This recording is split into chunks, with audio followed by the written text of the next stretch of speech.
শুভেন্দু অধিকারী রামনগরে, সেখানে রয়েছেন, প্রচার করছেন ভোটের, সেদিকে নজর রাখবো। যে গদ্দারের একজন ভিডিওকে ভবানীপুরের আরো করা হয়েছে।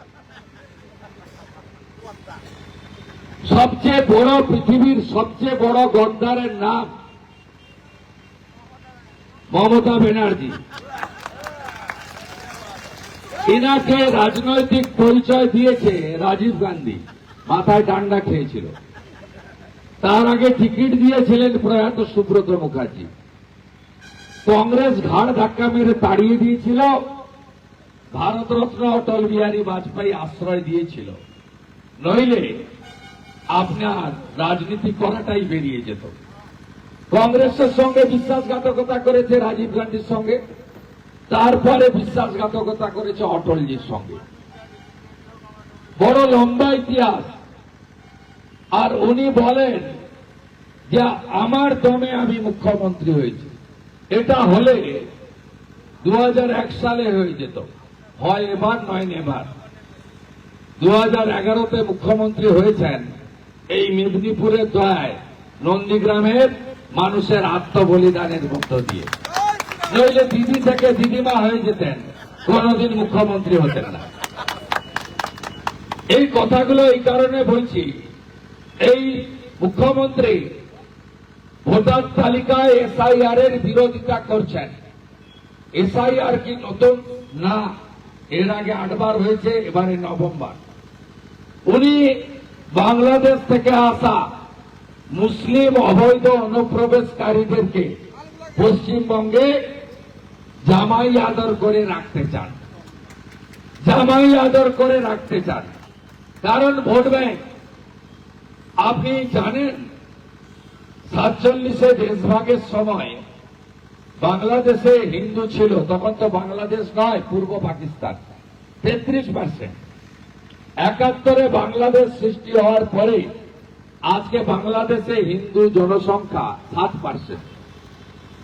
একইভাবে পশ্চিমবঙ্গে 1951 জনগণনায় হিন্দু জনসংখ্যা 85%, আর আজকে আমরা 65%-এর নিচে নেমে গেছি।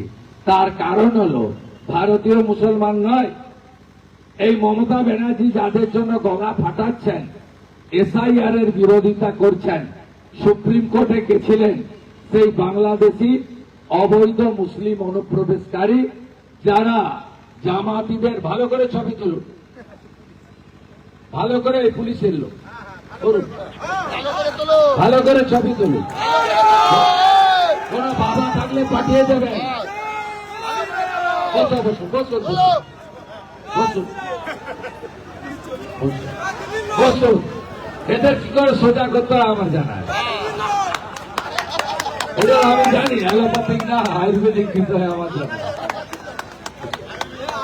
তা আমার বক্তব্য খুব পরিষ্কার। ভারতীয় জনতা পার্টির সরকার হচ্ছে, রামনগরের বিধায়ক চাই, রামনগরের বিধায়ক চাই। আমরা ইতিমধ্যে তপন মাইতিকে মর্যাদা দিয়েছি। আমরা আগামী দিনে সরকার তৈরি করব, স্বদেশ রঞ্জন নায়ক, রামচন্দ্র দাসরাও যথাযথ মর্যাদা পাবে। প্রার্থী দেব না, প্রার্থী নরেন্দ্র মোদীজির একজন সৈনিক। সব কেন্দ্রে প্রার্থী হচ্ছে আমাদের মোদীজি। তিনি ব্রিগেড প্যারেড ময়দানে বলেছেন পশ্চিমবঙ্গে সুশাসন, উন্নয়ন, বংশজীবী স্বার্থ রক্ষা, নারী সুরক্ষা, এগুলো আমরা দেব, এবং তার গ্যারেন্টারের নাম হল নরেন্দ্র মোদীজি। তাই আপনারা আর পিছনের দিকে তাকাবেন না। বাংলা শেষ হয়ে গেছে।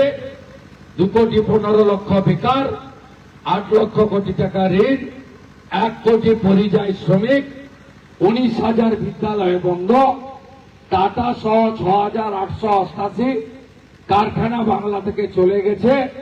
মহিলা মুখ্যমন্ত্রী বলছেন সন্ধ্যার পরে মেয়েরা যেন রাস্তায় না বেরোয়।